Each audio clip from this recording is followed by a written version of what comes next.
With this question, we are touching on a theme which is very broad, that is, widespread. Because the theme is broad, it is indefinite. Because it is indefinite, we can treat the theme from the most varied points of view. Thereby, we shall always hit upon something that is valid. But because in the treatment of this extensive theme all possible opinions intermingle, we are in danger of having our discussion lack proper cohesion. Therefore, we must try to define the question more exactly. In this manner, we direct the discussion into a definite direction. The discussion is thereby brought into a path, I say into a path. Thereby, we admit that this path is certainly not the only one. It must, in fact, remain open whether the path which I should like to indicate in what follows is, in truth, a path which allows us to pose and answer the question. If we now assume that we might find a way of determining the question more exactly, then there immediately arises a grave objection to the theme of our discussion. When we ask, what is philosophy, then we are speaking about philosophy. By asking in this way, we are obviously taking a stand above and therefore outside of philosophy. But the aim of our question is to enter into philosophy, to tarry in it, to conduct ourselves in its manner, that is, to philosophize.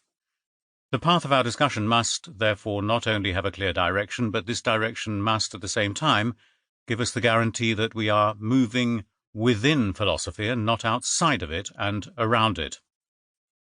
The path of our discussion must, therefore, be of such a kind and direction that of which philosophy treats concerns us personally, affects us, and indeed touches us in our very nature. But does not philosophy thereby become a matter of affection, emotions, and sentiments? With fine sentiments, bad literature is made. These words of André Gide apply not only to literature, but even more to philosophy. Sentiments, even the finest, have no place in philosophy. Sentiments, it is said, are something irrational. Philosophy, on the other hand, is not only something rational, but is the actual guardian of reason. In making this assertion, we have come unawares to a kind of decision as to what philosophy is. We have already anticipated our question with an answer. Everyone considers the assertion correct that philosophy is a matter of reason. However, this assertion is perhaps a premature and hasty answer to the question, what is philosophy? For we can immediately oppose new questions to this answer. What is reason? Where and through whom was it decided what reason is? Has reason constituted itself to be the ruler of philosophy? If so, by what right? If not, whence does it obtain its mission and its role?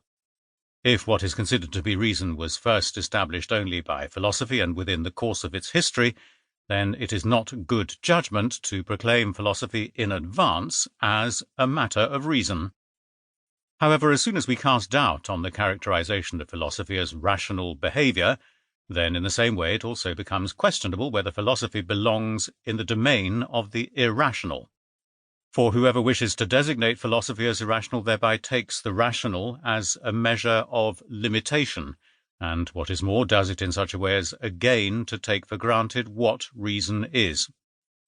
If, on the other hand, we point out the possibility that upon which philosophy bears concerns us humans in our essential nature and moves us, then it might be that this being moved has nothing whatsoever to do with that which is usually called feelings and emotions, in short, the irrational. From what has been said, we deduce at first only this one thing. Greater care is required if we hazard a discussion under the title, What is Philosophy? The first thing for us to do is to lead the question to a clearly directed path, so that we do not flounder around in either convenient or haphazard conceptions of philosophy. But how are we to find a path by which we can determine our question reliably?